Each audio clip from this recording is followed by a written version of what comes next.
these personalities will become bigger than TV shows. So if you're listening to this right now and you have like aspirations to be like a speaker, a newscaster, start early. Do it now. Do it, because like I'm predicting that that's going to be big.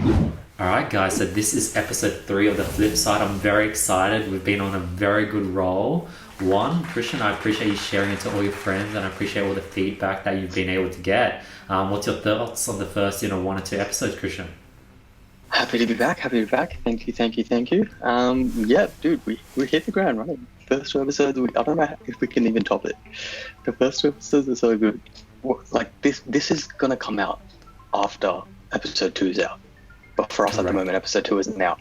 But episode 2, I liked it. But yeah, thank you so much everyone for giving your feedback.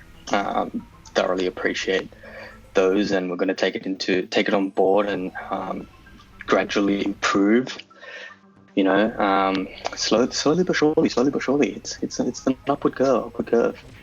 That's the goal. I want to introduce you guys to Steven. Steven's one of my associates. He's been helping out. He's joined to sort of help me with the screen.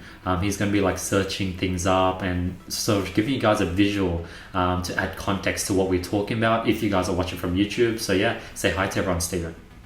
Hi, I'm Steven and I'm Andy's intern. I look forward to, I would like to thank Andy for this opportunity, and I'll try my hardest to give you guys a visual representation of what Andy and Krishn are going to talk about in the podcast today. Beautiful. Thank you so much for your help, Steven. I really appreciate it, because like last week I was like trying to like search things up, give you guys a visual representation of all the thing, and when I'm searching things I can't be thinking of the reply to Krishn. So by the time Krishn starts talking, I'm just like, I just searched up what we're going to talk. I don't know what to talk about next. So with Steven here, it's going to help a lot. But yeah, I really appreciate the feedback specifically. I think everyone found it that they liked how it was pretty natural, flowy. I think one of the advice was to add timestamps. So Steven, if you pull up our YouTube channel, you go to the first episode as well, go to the Andy YouTube channel. But I think the timestamps, that was a pretty good feedback. I like the feedback about there's the premiere for episode 2. That's cool. But yeah, I like the feedback about the 9 to 5 like versus entrepreneurial side, and they wanted to hear a bit of both sides, I guess. What's your thoughts on all the feedback, Krishn? Yeah, I really liked it. Shout out to Yuvan as well. Yuvan gave some good feedback the other day. He said that he wanted to know more about what you do, Andy. So how was your week? How tell everyone, big entrepreneur, how was your week this week? What did you get up to? Let's see. Did you close anything off? Did you do anything cool? So over the last week, I've been doing a lot of networking, meeting a lot of people. What else? Day to day, I'm just doing a lot of filming, a lot of sort of just really updating the course. Had an interesting circumstance where I recently got my hair cut. There's this guy, he actually found me through YouTube. So I met one of my recent barbers through YouTube. He reached out to me. He wanted to learn more about entrepreneurship. His name was Duke. So he sort of gave me a haircut, and it was his last sort of time because he's moving to New Zealand. So it was the last haircut that I was going to get from him.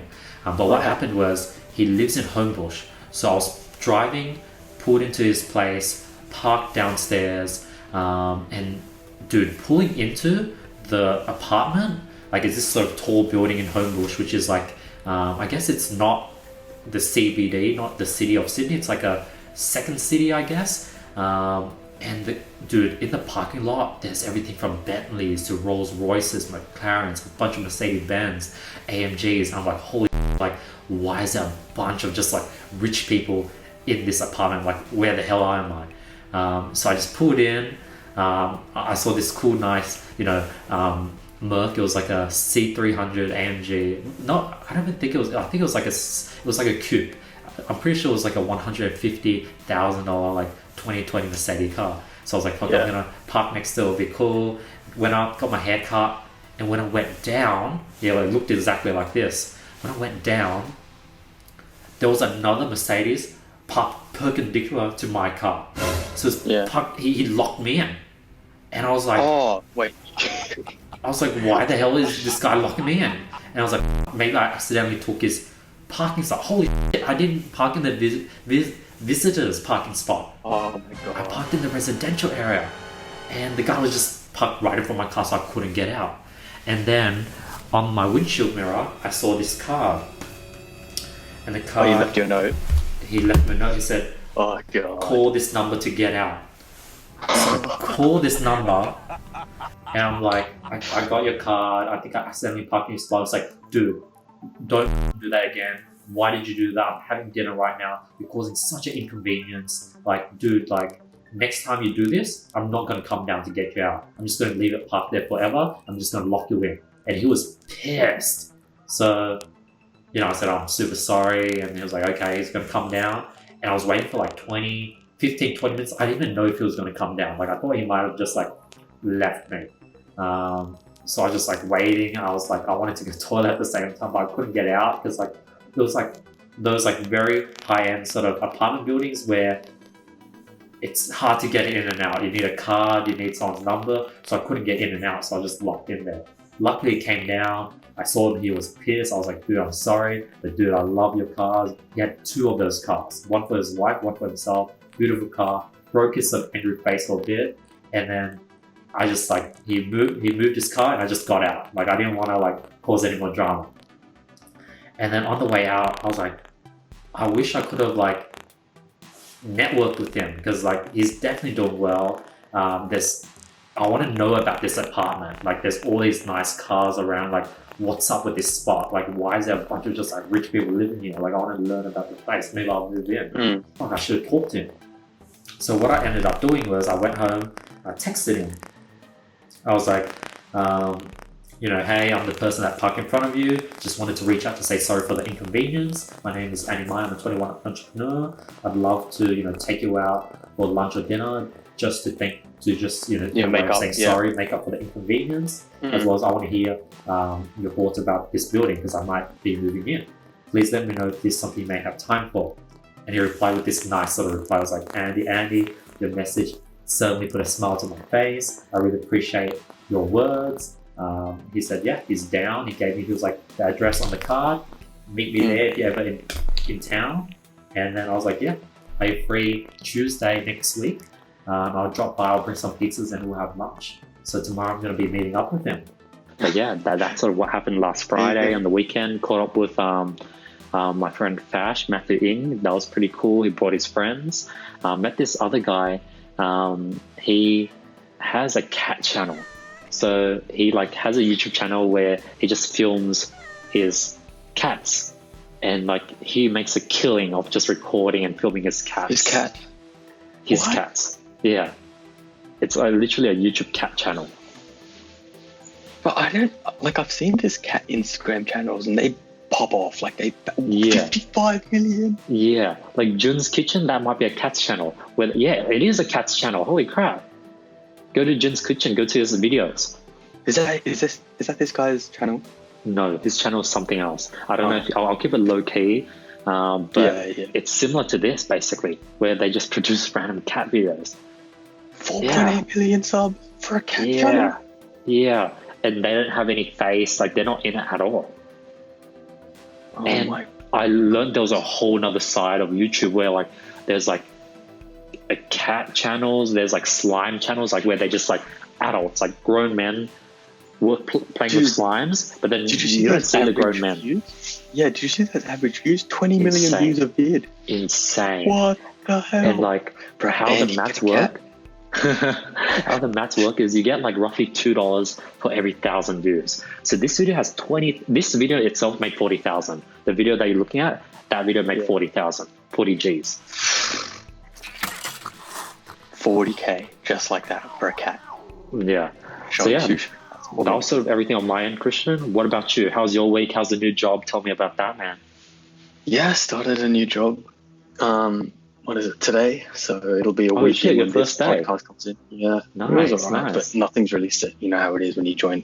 Well, when you join a company, obviously everything's got to get sorted out.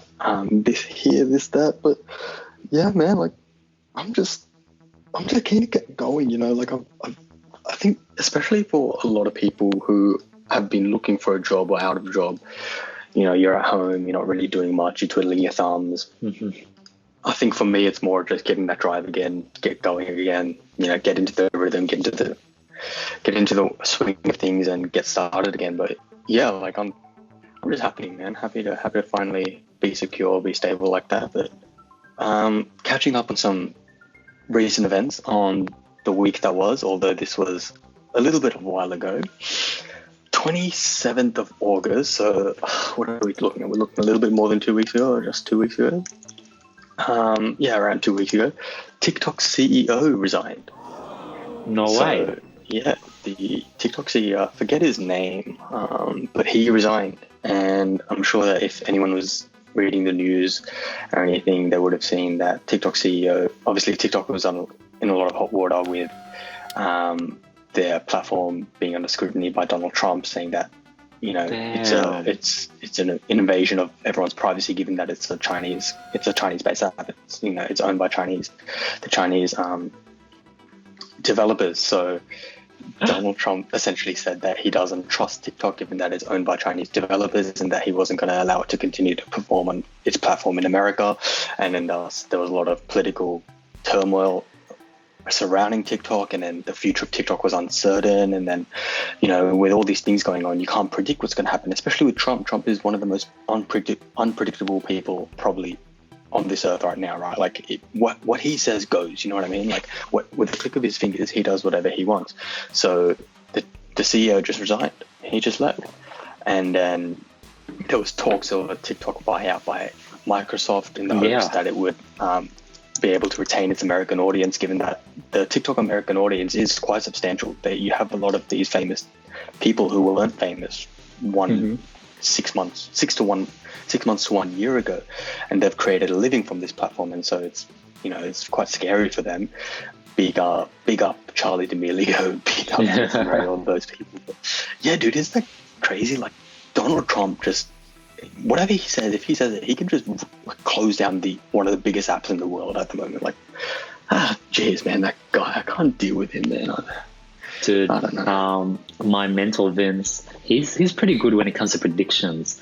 And one of the things he told me was like, dude, we're probably going to get a antidote, or what do you call it? The COVID solution, what do you call it? Not an antidote. Vaccine. Yeah, we're probably going to get a vaccine just before the 2020 election day. Like Donald Trump is going to come out with a vaccine, and he's going to be the hero, the person who saves everyone, and he's going to win the next election. Like they're probably holding out the vaccine, and it's just going to magically get released and come out just before the election.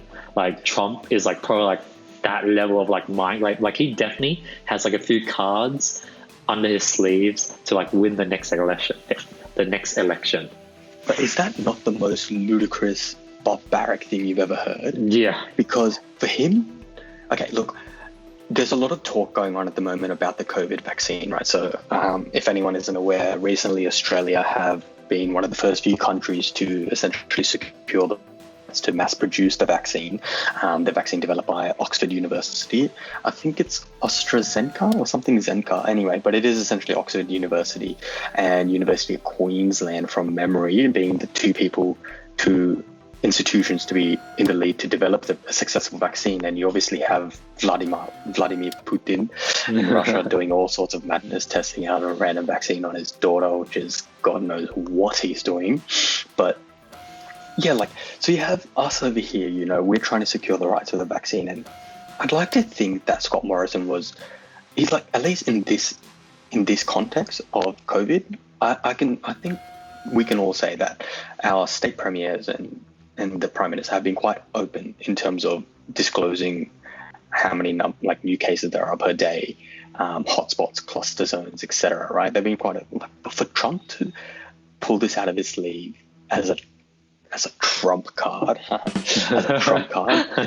his election, is that not the most sickening thing you've ever heard? People are dying from this virus. People's livelihoods are at stake.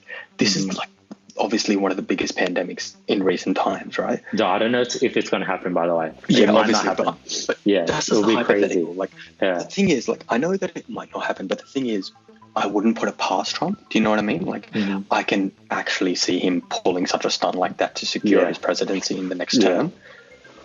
And it's just kind of like makes you think that if he does do something like that, obviously it'll all be played off as, it just so happened that we secured it now, but that's just the most oh man, this guy. And it's pretty crazy how like in the past, like, I don't know, 2, 3, 4 years, like things just coincidentally happen at the like right time. Like, dude, I feel like there are people that have like that much power where things just like coincidentally happen. Like all these conspiracies and everything, like I feel like there's like a truth to it. You know how like, for example, there's all those stories and like people like, yeah, it's just a myth, but people like, it's a old story that's been retold many, many times because there's like a silver lining of truth to it. And I feel like with all conspiracies, there's like a silver lining of truth to it. And I feel like these people at the top, they have strings and power to like do weird shit like that. That's the thing with like when you say silver lining of truth to it, right? Because at the moment, conspiracy theories are running riot, right? Like they are going. There's more conspiracy theories right now than I've ever heard before. You're hearing things such as 5G is causing COVID-19, and that there's a lot more conspiracies about the creation of the virus and how it was created and spread, etc. And like, it just makes you think, right? Like, everyone, like, obviously it's the minority of people. So we're recording this on the 7th of September on a Monday, right? So just over the weekend on the Saturday, there was actually protests and riots. Not riots, but there was like protests in Melbourne for the lockdown in Melbourne, and people actually attended those protests. And okay, for me personally, I think, I don't know, for a country that had ridiculous amount of cases growing very fast, obviously at the moment it's decreasing, and that's all because they are maintaining their lockdown and staying indoors, etc. But for a state that had drastically increasing cases, they're protesting over this. And then, like, I don't see the sense in it. They're protesting. They're saying, obviously, no one wants to be in quarantine. When we did it, no one liked it. Right? Let's be real. No one enjoyed it. But why do you want to protest about saying it's taking away humanity? Everyone is going through this together. And then it's all these conspiracies. Wait, it's winding up, and it's just, it's not doing this world any good, is it? It's just not at all. Dude, what's your thoughts on just like listening to like news and politics and conspiracies in general? Like for example, what you said, I actually had no idea, and I feel like if I knew about that, it actually wouldn't make my life any different whatsoever. Politically wise, I sort of know like the basis of what people are talking about and what the left, the right wing, what like opposing sides are talking about, but I'm not like a political person.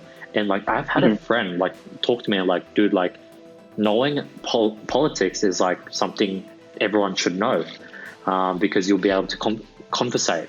But like, at what level is it just like waste of mental space? What's your thoughts on that? Yeah, so I think what your friend said, there is, like, it is true to a fact in the sense, okay, I'll admit I'm not the most political person out there. I obviously keep up to date with the news as best as I can, but I'm not out here knowing exactly what the policies are for each candidate, the opposition, etc. Right? But I do think it's quite important for people to know, especially during an election, who they're voting in, what they stand for, what they're I wouldn't say promising, but it's what they're promising, what they are saying to the public. Look, this is what we're going to try and do if you elect us in. I think it's very important because that's the power of democracy. That's the reason why we have democracy, right? And, there's one thing having democracy, and obviously, freedom of speech is important, etc. But I think if people were more educated as opposed to just immediately just disagreeing and just wanting to go against the norm and just, because I don't know, some people I just feel like they just want to be on the opposite side. They want to disagree. They want to be saying no to people about this. They don't want to agree. They don't want to confide with societal norms. They don't want to confide with political norms. They don't want to confide, right? They just want to say no to everything. And I think those people, I don't know, man. I can get so frustrated over this topic because it's just like, especially with this vaccine and seeing people protest, like people are hurting. There's healthcare workers, nurses, doctors, etc. They're working around the clock going crazy. And then for people just to go out in public and protest openly like that, especially in Melbourne, when it is more rampant than here in New South Wales. It's just, I would put it down to them being uneducated, but it's also them being educated and just being stupid. Just being stupid. Yeah, I don't know. Like, you know how like you just hearing about that it just incites sort of anger, confusion into you. That's why I just stay clear of it. And then some people might be like, "Oh, you're being ignorant." But like, for example, my theory is like, if something is important, you would find out. And obviously, I found out through you because it's something I didn't know, but you told me. But like hearing it from you and being able to go on from my day versus like, I don't know how much research you put into it to get to this sort of state, but rather than going through like news and listening to like some 2-3 minute segment or like reading articles, just hearing it from you and just being able to move on from my day is like, I think that's like the 80-20 rule, where I like spend 20% of my time and I get the gist of it. And I don't have to like consume 80% of like negativity. Yeah, I mean, yeah. So when you put it in that perspective, it's obviously, I mean, that's what the news is for, right? I mean, when you consume the news, it is obviously up to you how deep you take it, essentially, or et cetera, right? And for you to hear from me, who's obviously read, like, I wouldn't say a lot, but I've read decent amount on it in terms of just whatever happened on the weekend, et cetera. It is one of those things where obviously because you didn't dedicate the time and your time into it, essentially, it's not something that you are invested in. I wouldn't even say something I'm invested in. I'm just, I don't know, man. I just give up with these people. I just don't know. I just, like, it's just selfish. It is just selfish at the end of the day. And I think, you know, we're hearing about how much the economy has suffered because of the lockdowns and people are protesting that they need their jobs back and their lives back. But dude, it's the same for everyone. A lot of people are struggling through these times. But going back to what you're saying about consuming news, I do think it's important. I do think it's, especially with politics, I think I'm not one who's into politics, but I know that I should be more, not understand, but I should be more open to it in terms of understanding what's going on, because like the last few elections, I wasn't fully aware of what the political candidate that I was voting for stood for and what they were doing. Obviously, I had a decent understanding, but you know, there's obviously more research I could have done. And at the end of the day, it's important because we live in the country. What happens is what they say and what they want to implement and what they think is right to implement. Right? So at the end of the day, it's for the betterment of everyone. But obviously, there's obviously going to be people that neglect politics and neglect it just because and refuse to accept just because, you know, it's an option for them. They can just say no, and they just want to say no, and yeah, one of those things. Yeah, and like bringing it back to like conspiracies, like, you know, there's like those conspiracies, like how like, you know, politics, like the left, the right wing, the news, the different channels. It's like this whole like show, like it's this show that just keeps everyone busy, everyone occupied. Like there's literally no time for you to worry about your shitty 9 to 5 because you're worrying about who's going to win the election. You're worried about, you know, something happened in like a different state. You're worrying about all this drama and politics. You don't have time to worry about like, maybe I should like do something that makes me happy. Now that's a pretty big conspiracy. Like we probably just have a normal democratic country where people are just trying to like really get their voice heard and we have fair voting. But like there's like a silver lining to that conspiracy. And I don't believe it because it's a conspiracy, but I do sort of understand where it's coming from. What's your thoughts on that? So essentially your point of view is that news is essentially just created just to keep our minds at bay. Is that what it is? Like, I think that's what the conspiracy is saying. And I don't believe the conspiracy, but I understand the silver lining of the conspiracy. And the silver lining is like the underlying message, essentially. The underlying message is like, it's pretty crazy how like everyone is just occupied by like news and politics and they're invested in the story and they literally don't have time to just think and worry about their own lives. But at the same time, that's probably not the goal of like politicians. Yeah, I think with that especially, I think that's like quite far-fetched in the sense that I personally think that there's obviously a lot of people out there that refuse to consume media and they refuse to believe what they read in the media because of whatever reason. But at the end of the day, the only way that we hear about certain things, the only way that we can understand what's going on in the world is by reading the news, is by listening to the news. You wouldn't be aware of a stabbing that could have occurred in your neighborhood if you didn't hear it on the news, if you didn't see it on Facebook, if you didn't see it on here. So, like, whether you're one of those people who are listening right now or watching us right now that refuse to accept what you read or see or hear in the media as the truth. I'm not that person, by the way. Yeah, we're not those people. Whether, sorry, I wasn't meaning you, obviously. I'm just talking broadly, but or whether you're one of those people that refuse to accept, being under the leadership of our prime minister, and you think that they're just, inherently controlling the masses through their lockdowns or quarantines. At the end of the day, right, we wouldn't, like I said with the stabbing example, right, that's just a small example, but it's true. If there was a mass murderer going around in your city, in your neighborhood, you'd hear from 7, 9, 10 Sky News, whatever news platform, media, or whatever you hear from there, right? And you hear breaking news, you hear this. That's just a small example. Obviously, then there's another whole rabbit hole we can go down saying, the media is just feeding us lies. Obviously, what I can 100% agree with is that the media know exactly how to sell a story. They know how to sell what they sell.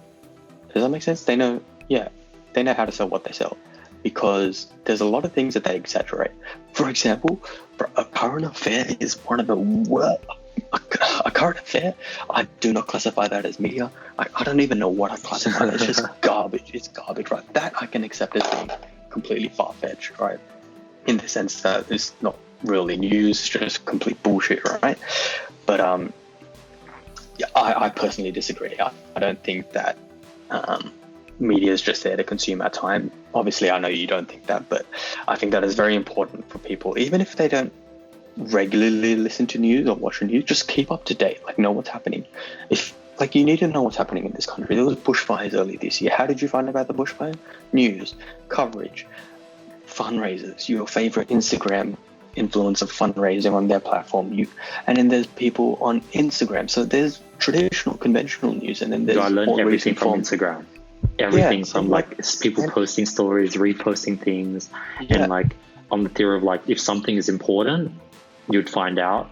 It's so true. If something is important, everyone's just posting it on their stories. And see, it goes two ways, because I feel quite strongly about this in the sense that I do agree that sharing, using your platform on Instagram, Facebook, whatever the hell you use, using your platform for in a positive sense, and sharing important stories, breaking stories. I 100% would not have known about George Floyd if it wasn't for someone sharing it on an Instagram story. So, whoever shared it on Instagram, big up. But obviously that story blew up, right? But I wouldn't have known about it because of Instagram. And like you said, you keep up to date with it on Instagram, obviously, because it's how you go about your day-to-day life. Obviously, you need to keep up on Instagram, keep catching up with trends or seeing how ads are performing, etc., right? But you got up for it on Instagram. But there's also the other side where sharing it is good, but when you're forcing your agenda onto other people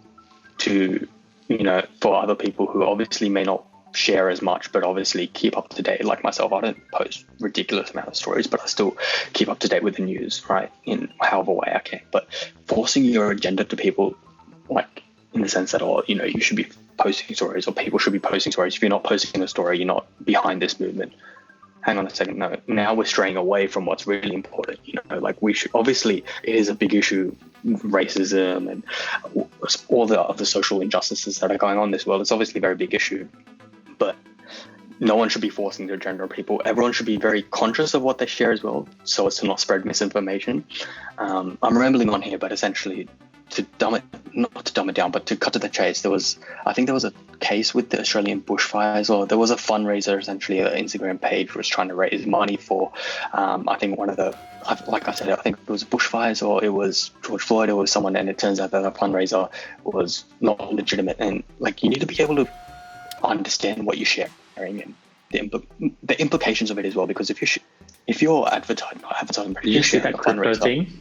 The crypto text on Twitter? Yeah, see, that's an example as well. See, people can be so quick to just see something, believe it, share it, and think that, okay, the crypto one's a different story, but in like taking that. Basically, what happened, to give context, is a bunch of like verified Twitter accounts got hacked, like Bill Gates, Donald Trump, all these famous people, their accounts got hacked, and on their accounts it was like, hey, I want to sort of give back to this world. If you go ahead and wire me Bitcoin to this sort of number, I'll wire you back twice the amount. And yeah, shit just went down. A lot of people lost money. People thought it was real because, of course, like people would think it's real because it's coming from a verified account. But at the same time, it's pretty stupid to think it's real. And like, dude, like social media is just like crazy. And another thing, I was like talking about the George Floyd thing. When like people like Logan Paul, these sort of like famous people, when the George Floyd thing happened, they literally had to ask their like PR manager, be like, hey, should I post a black box on my Instagram? Like that's a question they have to ask. Like they don't know if they should. If they don't, will it seem insensitive? If they do, it might not fit their theme. Do they have to? And it's like when you have all this following and this like all these people following you, you have a responsibility to like either spread positivity or like just like spread awareness, but at the same time, not really, because like you built that following and the following was there for like the stuff that you post. And like, yeah, it's just weird, the social media world where like there's just so many things going on. Like when it comes to like, because I have this following, should I be obliged to share this cause? Yeah, exactly. And like my answer is probably no, but on the other side of the table, it's like, unlike you, I don't have all this following, and since you do, you should take advantage of it and spread positivity. That's sort of like both sides. I guess like the sweet spot's probably like in the middle, where you share what you feel aligned to, and if you're not aligned to it, you shouldn't be pressured to share it. Yeah, 100%. I agree with you, and I think that it's a very big, I wouldn't say pressing issue, but I'd say it's big in social media at the moment. So, you know, with going back onto what you were saying with the Bitcoin Twitter fiasco. So Elon, for context, etc. Elon Musk tweeted it, and so when Big Boy Muskie, when he tweets it, if I saw the tweet, I 100% would have wanted to, you know, put some money in this. You know, that guy's mental. That guy's crazy. Knowing him, he would have probably done something like that. True. And so I was listening to another podcast where one of these YouTubers were thinking, oh crap, because Elon Musk did it, I thought I'd do it as well, and he was about to do it, but then he stopped when he saw a lot of other people do it. And it goes back to the thing where, like, be conscious of what you're sharing. If you're sharing a fundraiser for a natural disaster or for raising money for social awareness, for racism, etc., it's very good. Obviously, you know, you're using a platform for good, like you were saying earlier. You know, you're being positive, spreading positivity, etc. But just be aware of who you're essentially who you're pushing out, and being aware that, like, if they're legitimate, you know, you don't want to be advertising and sharing there's so many like fake or something that's organizations. And like what I found was like, dude, apparently like 90% of charities and organizations, like within those companies, 80% just goes to like administrative cost, wages, and only 20% really goes to the cause or helping people. Like a lot of these organizations, literally you're just paying them just to keep them alive, and only the 20% really gets to where they advertise. It gets to, because like, and it makes sense because like for them to be able to print out all those pamphlets, for them to be able to take all those cool photos, for them to create all those ads, to buy like sort of stands, it's very expensive. So your money is literally paying those things. Yeah, 100%. I think that's how World Vision operate. I think they definitely operate under a percentage. I'm not too sure exactly what the percentage is, but they definitely do. And it is just one of those things that they are operating under a non-profit, and they obviously have to try and make it go through. But yeah, I think it's just one of those things with a charity, etc. I mean, those sort of things you can't really escape. But what you can escape is sending money to the wrong people and making sure that the money that you send is that you know that it's going to go to the right people and the people that are going to use it properly. So, during the bushfires, it was the Australian Red Cross. I donated and made sure that my money was going somewhere proper. That's going to be actually used. Because I don't want my money to be. I don't think anyone that donates wants their money to be used for administrative expenses. But it's one of those things, it's just how it works. Dude, what's your thoughts on crypto? I've heard that crypto has been able to really save those countries. Have you seen those memes where it's Zimbabwe and the guy is carrying a trolley of just cash because their currency is just worth it's just been so inflated where they just have to carry buckets and buckets and trolleys of cash to that's not worth too much, where crypto has been able to really help those countries with one, something that's stable, two, something that they literally can transfer to anyone with their phone. And these countries, everyone has a smartphone now, so transfer money to anyone without any costs, any administrative fees, no gates. And apparently crypto is really changing, it's stirring the pot. Yeah, I'm not too familiar with it, but it's pretty interesting thing, isn't it, where if a country drives its own dollar value or the value of its cash to the ground to the point where it's essentially close to worthless, it is quite interesting knowing that there is an alternative, whether it's obviously if you possess gold or crypto, for example, right? It is quite interesting in thinking that I wouldn't say it would outright replace it or be an alternative, but do you think it could be an alternative? Do you think that it could just keep growing and growing and become normal? In one of those countries that people would have to get a trolley of just cash and trade it in for $1 USD. Yeah, dude, $1 USD is worth a lot. Yeah, that's the thing. That's probably happening. Well, it's probably the case in a lot of countries around the world, obviously. But it's just one of those things where if they keep on top of it, if they keep on top of their crypto, etc., or if they have alternatives, it just a way out. I reckon crypto is definitely the future. I think Bitcoin would never be used actively. I think Bitcoin would be sort of that nostalgic gold where there's only a limited amount of Bitcoin, hence it's sort of worth something. It's nostalgic value. I don't think we'll be using Bitcoin, but I do think in the future we will be using crypto because as a business owner, dude, literally there's a percentage cut at every single layer through payment gateways to taxes to this and that. Taxes, of course, is compulsory, but all the fees and then the bank fees, the currency conversion fees, literally you're just losing percentage stacked up on each other, and it's so inefficient. And crypto just cancels that all out. So I do think it's the future. Right now, I think it's too primitive. Ghetto, too primitive, where it's not really used properly. But I do think it's something that can really just stir shit up, just how YouTube. Oh, dude, do you think it would work in the same way as cash would be traded? Essentially, the dollar value of not the dollar value, but the value of a Bitcoin would essentially be $1. Do you think it would work that way, or? I reckon, since another thing about crypto is one Bitcoin could be split up to 0.00001 of a Bitcoin. So once it gets steady, you could have 0.0001 of a Bitcoin and it'll be worth that's a sandwich. And then you could just just transfer money everywhere. Just how we just tap and go everything. That might be done through crypto, and we might find that everything is 5% cheaper because now there's no fees. Every time we go to a store and buy something, that store is paying probably 2 to 3% of all its revenue to Visa or MasterCard or Amex. And we never know about those costs, but they cover it. And as a store owner, I do too.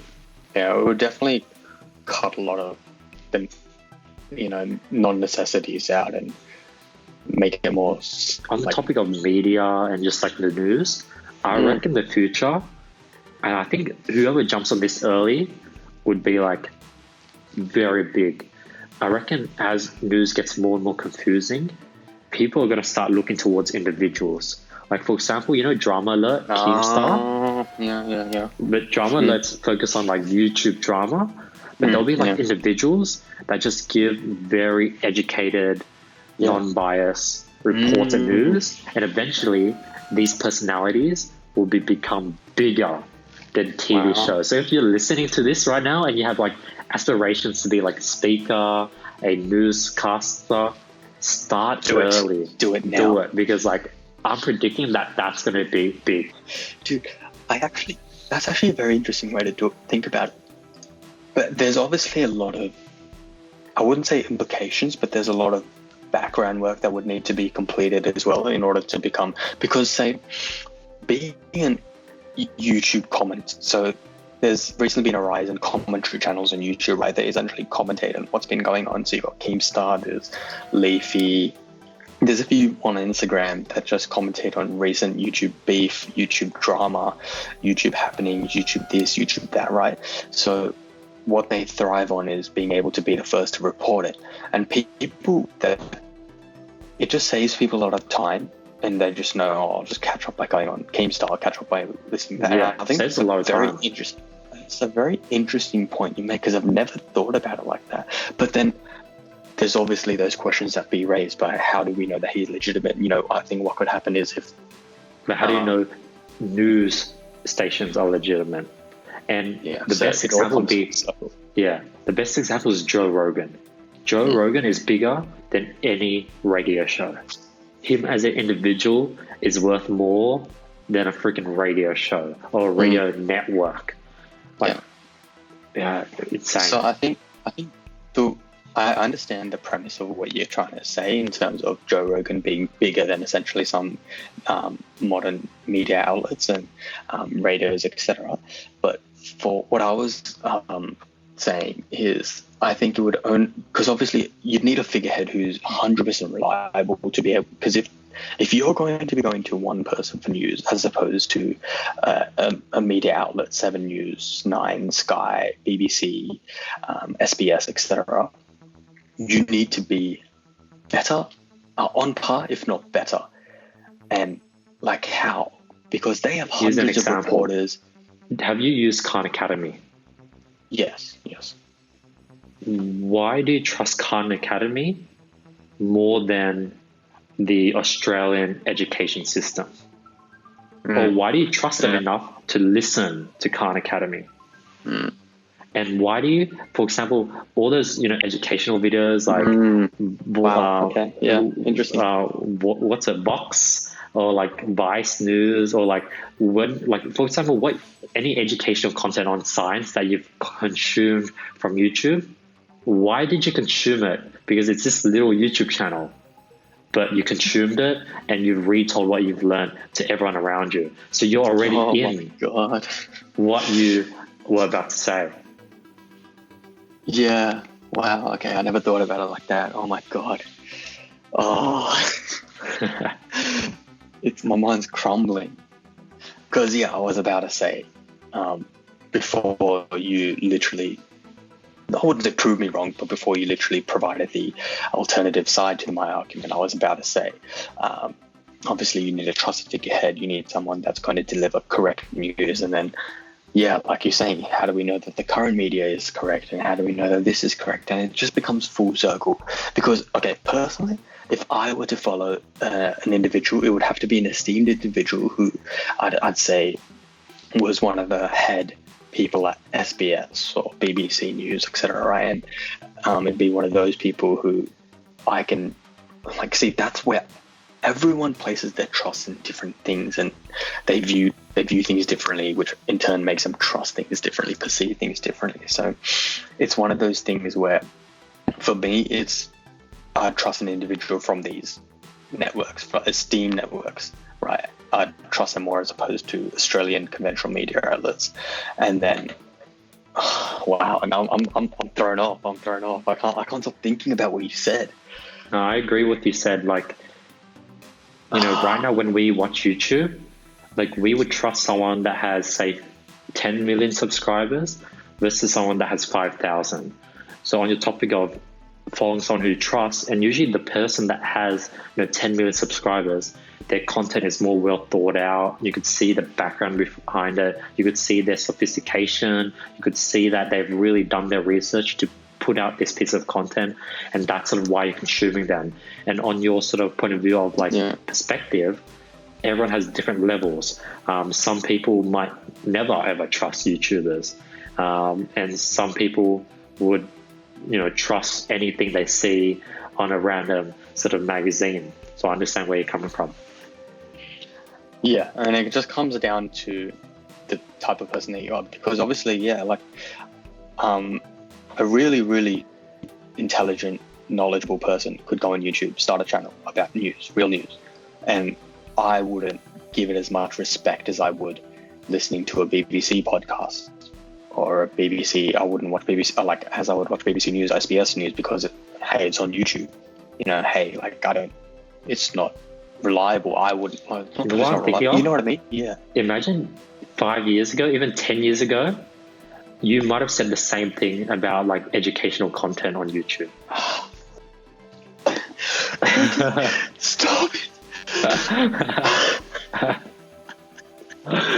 And then basically, I think in 5 to 10 years, people are going to be listening to news on YouTube.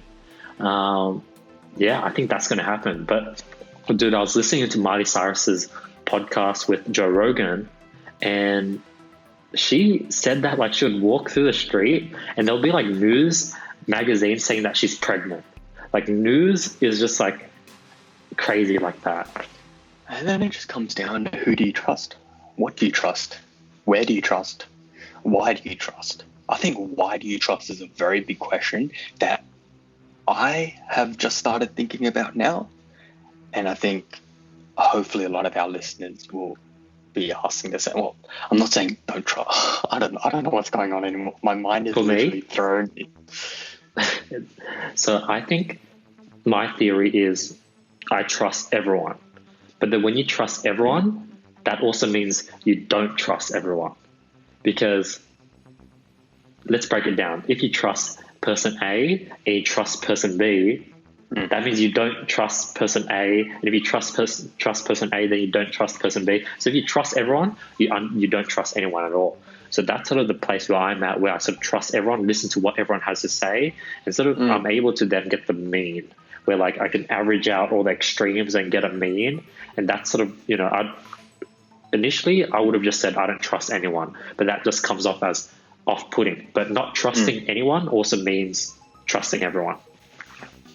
I think that's an interesting way to put it. I think like how I interpret what you just said is obviously you allow yourself to be open to different ideas and different ways of thinking, and therefore you don't let it influence you as being fact or fiction. You just take it at face value for what it is. And I think whilst that's a good mentality to have in terms of being able to be open, I think at the same time you need to be able to easily distinguish fact from fiction, what is right and what is wrong, because there's obviously a very big difference, saying this person's dead and this person isn't, or it goes back to then you can get caught in a conspiracy theory. I don't trust anything. I feel like you should. Like I feel like there should be that amount of trust that you can from literal fact, like gravity. Gravity is a fact.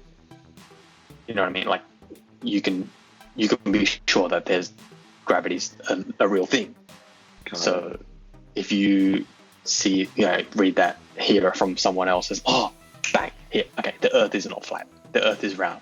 Okay, so flat earthers, you can hear some people saying the earth is flat, some people saying the earth is round. Obviously, if you're a flat earther, don't ever listen to us again. I don't want you to listen to our podcast. But, like, you know what I mean? It's one of those things. Like, I think you're right, because like what my counter would have been like, okay, if I collected all the information, 99% of the data would be like the earth is round, and 1% of the data says the earth is flat. And then since but that 99% should be 100% because the earth is actually round. So I see where you're coming from, where like if I collect all the information, I'll get like 99% of the answer. But with something something such as gravity, it should be 100%, as you're right. And I guess then my new answer would be I collect the information, and if it's 98% true, then I bump that up to 100. Yeah. So I think that's a good way of interpreting it, in the sense that being able to, hear people out, get their ideas, and obviously that's not a way to, like, certain things are just right and wrong, and I think whether you or not you are a pessimist or whatever you are, like, there are certain things that are just right and wrong. You know what I mean? Like, obviously in 2020, there's a lot of things that are happening where people are saying, this isn't right or that's not right. But I think it goes back onto what you said earlier. My mind is just blown. I'm still blown. You don't understand. Like, I haven't stopped thinking about it because I was studying on Khan Academy for a lot of my year 10, 9, 8 science. And I was like, dude, why did I trust this guy? It's because I think the main reason why is because it's the same content that I was learning in class. And if he was just teaching it, then I'd just be like, oh, it's the same thing I'm learning in class. But I never stopped to think about why I'm trusting my science teacher. Oh, stop. Krishn, pull up your phone and let's go through our YouTube history and let's see what we've been consuming. So since I have my phone, I'll pull up mine. So I was searching up how to record Skype calls. I was listening to a Logan Paul podcast. I was listening to this guy named Eamon Gudzi about like what his 20-year plan is, few songs. Gary Vaynerchuk, David Blaine, Magic Johnson, that basketball player. So basically I'm listening to all these sort of figureheads that I somehow trust. And I think the reason I trust them is because of their results, what they've been able to build, how happy they are, how fulfilled they seem. And that's sort of why I'm listening to them, I guess. Obviously, they don't have some like network behind their name. It's just them as an individual. I don't know. I listen to them because I think they're many steps ahead of me. And I guess that's sort of why I've been consuming Robert Kiyosaki. Obviously, sometimes I would like listen to things, I'll turn it straight off. Like, for example, Robert Kiyosaki is talking about like investing in gold. Like Warren Buffett's buying gold, everyone should go ahead and buy gold. And I just click that off instantly because I know there's truth to it, but at the same time, that's not my game. Like, I don't want to be the Warren Buffett. I don't want to be a billionaire by the age of like 90. I want to go with the different route. So like that content would be true for like the everyday person. So that's sort of the content I've been consuming. What about you, Krishn? I don't even want to say what type of content I've been consuming. But I've skipped like, there's like, that's just the in-between. In-between, there was like TikTok videos because I was like doing TikTok stuff. There was like music videos. There was like anime music videos. I don't know if you guys know that. It's like a montage of just like anime clips. AMVs are fire. But the type of content that I consume on YouTube, it really varies. Like, I have obviously the YouTubers that I follow. You got KSI Sideman. I don't know if you know Strictly Dumpling. I like watching his videos. He just eats all day. But in between all that, I do have most of how I educate myself on tech is from YouTube. So I watch a lot of tech videos, tech YouTubers and outlets. But like I don't watch a lot of I don't watch as much as I should of educational videos on YouTube. But so why do you watch those tech people versus why do you trust those tech people versus a CNN sort of tech review?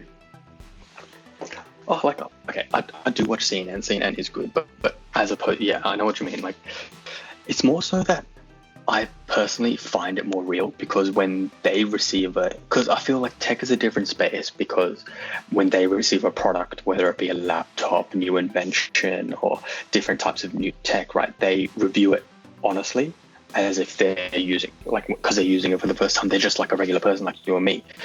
I feel like, when you're reading a tech review from, I wouldn't say CNN, but it could be potentially biased because they could obviously have paid them however much X amount of money. And I'm not saying that's not the case for some YouTubers, because that could very much be the case as well. But it all comes down to perspective at the end of the day again, as to you putting your trust in someone because of, I think you can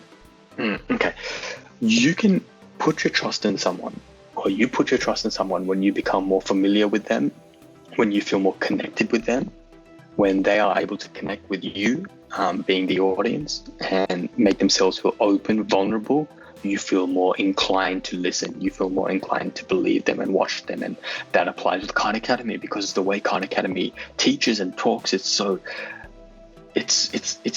thrilling. You know, you want to listen because he teaches in such a way that he makes you trust him, and he makes you understand, and he makes you listen, and he's open, and he just puts it in easy terms to understand. And yeah, I think that's an interesting way to think about it as well, in terms of who you trust is based on how you consume their content and how you perceive them as well. If someone has those qualities that you just mentioned, such as Salman Khan, and he's talking about news, would you trust him? Salman Khan is teaching you about calculus, chemistry. He's teaching you about pretty hardcore stuff, and you just take everything for face value. And you're like, yep, I know that F equals MA because Salman Khan said so. Obviously, in that case, you could research and find a bunch of other people that says F equals MA, but most of the time, you just listen to what he says, and it's just like, yep, that's true, that's true, that's true, that's true. And you're not double checking everything that he's showing you. F equals MA is a very broad example, but it's probably teaching you tons of things they just trust because of those qualities that you mentioned. My thoughts are, eventually, people like Salman Khan, there'll be like a news reporter version of him that's teaching everyone what's happening in the world and giving them him or hers unbiased opinion for you to listen to. But my mentor had this amazing quote that he taught me: only listen to someone if you, one, they have the credibility to say what they're saying, two, you're willing to trade places with them, three, if they don't have an agenda. Like if they're not, teaching you because they're getting paid, or they're not teaching you because they want to, I don't know, pull you down, or it's not like about what their agenda is. And those were three things I use that a lot.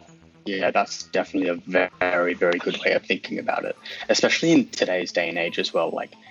I feel like when you calm yourself down instead of believing something immediately, if you say those three things, or if you just think those three things, it really puts into perspective as well, in terms of who you can trust, how you trust, why you trust. But look, this could go on and on and on, but I think we'll call it a wrap there, Andy. I agree. Today is blown my mind. We've hit the 55-minute mark.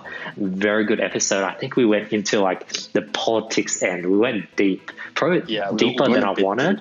But I think this will be a different episode. I think this will be a different episode for those that are interested. And I think it also shows a different side of us. People might be just curious about what our thoughts are when it comes to politics. So I'm glad that we were able to do this. Yeah. No, definitely. I think we did go a bit too deep, got a bit carried away, got too emotional, but it is what it is. We move on. There we are. Thank you so much, Stephen. Really appreciate it. You've done an amazing job today. You've been on top of it. Amazing stuff, man. But yeah, guys, that's the end of episode 3 of The Flip Side. Really appreciate everyone listening. We would love to hear your feedback. And yeah, any last thoughts or words, Krishn? Just want to say, quick mention to the people that did give feedback, because there were a few people that gave us a lot of feedback, really nice feedback. So Sharon, Lavina, Yuvin, thank you guys. Appreciate you. Big up. Stay tuned. We're just getting started. We're having fun. We're going a bit deep. This episode was very deep. But thank you guys for listening. Thank you so much. Thank you guys.